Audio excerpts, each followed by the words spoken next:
Em 1501, o rei Dom Manuel enviou uma carta aos seus sogros, os reis católicos da Espanha. A carta continha a primeira descrição do Brasil. Essa carta, enviada ao país supostamente rival, é um marco nas relações familiares do rei, e o desejo dele para o futuro de Portugal e do Brasil. No ano de 1474, morria o rei de Castela Henrique IV, também conhecido como o Impotente. Conforme seu testamento, Isabel, sua meia-irmã, deve assumir o trono de Castela ao invés de Joana, que era filha do amante português de sua esposa.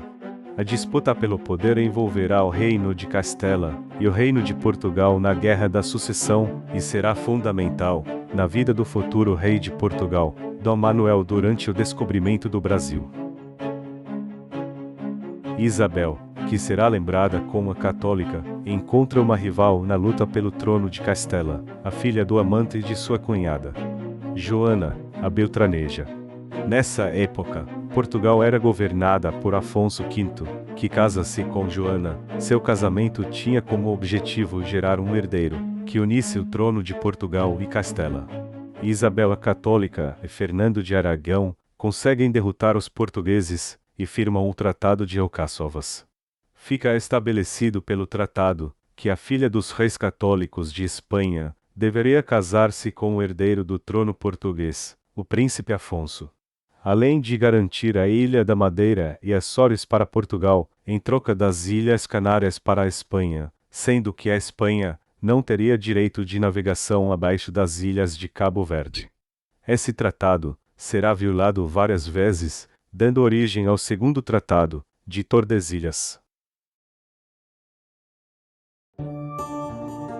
Como parte do tratado, a filha mais velha da rainha Isabel a Católica deveria casar-se com o príncipe herdeiro de Portugal. O príncipe enviou seu primo Manuel para buscar a princesa na fronteira com a Espanha, mas quando chegou ao encontro da princesa, Manuel se apaixona pela futura esposa de seu primo, uma paixão que teria que esconder por vários anos. No entanto, uma tragédia se abateria anos depois. O príncipe Afonso, que deveria se casar com a princesa de Castela e unir os dois reinos, morreu ao cair do cavalo, enquanto fazia um passeio, sem consumar o casamento. Sendo o único herdeiro do rei Dom João II, Portugal entra em uma crise dinástica, e quem assume o trono é o seu primo Manuel, que anos antes havia se apaixonado pela princesa de Castela, que agora estava viúva.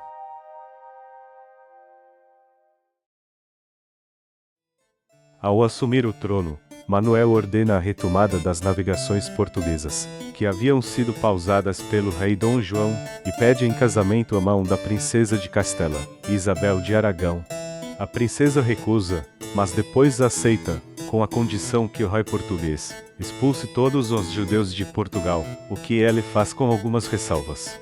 Os judeus eram os principais investidores do reino português. Porém, o casamento de Manuel com Isabel uniria a Península Ibérica, sob o comando de Portugal, e esse era o desejo de Manuel. A tragédia, no entanto, parece seguir com Manuel. Em 1498, sua amada esposa não resiste ao parto do seu filho, e o próprio filho viria a falecer menos de 2 anos depois.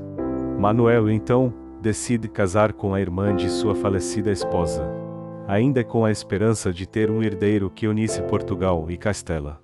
Nesse meio tempo, chega em Lisboa uma naveta, que Pedro Álvares Cabral mandou do Brasil.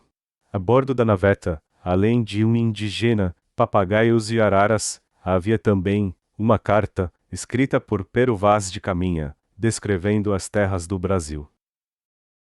Quando Pedro Álvares Cabral chega da Índia, o rei Dom Manuel decide escrever uma carta aos seus sogros, a rainha Isabel de Castela e Fernando Rei de Aragão. A carta contém uma descrição da viagem de Cabral e de seu descobrimento de uma nova terra a oeste. No entanto, fica claro na carta que o rei de Portugal não deu grande importância ao que viria a ser o Brasil, sendo que apenas poucas linhas da carta de 8 páginas mencionam essa nova terra. A sua intenção, de fato, era convencer os reis de Castela e Aragão a darem mais uma de suas filhas para que ele se casasse e tivesse um herdeiro, usando para isso o poderio marítimo português, como forma de mostrar o seu valor. O meu capitão saiu de Lisboa a 9 de março, com uma armada de 13 navios, e durante as oitavas da Páscoa, chegou a uma nova terra, a qual foi nomeada como Terra de Santa Cruz. Nessa terra, existem pessoas que andam nuas, como na inocência, são gentis e pacíficas.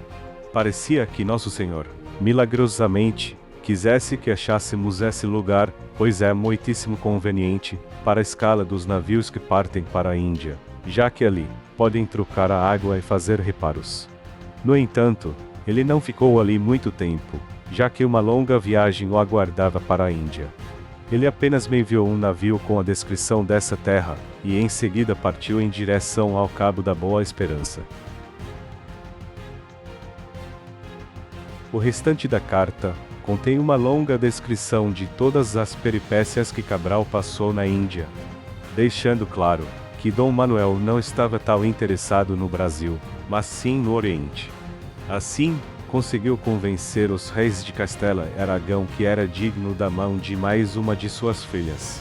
O casamento foi realizado logo depois, e apesar de ter gerado herdeiros, o sonho da União Ibérica com um filho seu no trono de Portugal e Castela não se realizou, já que o seu sobrinho Carlos I, imperador sacro-romano, é que herdaria o trono de Castela, adiando a União Ibérica por mais 80 anos.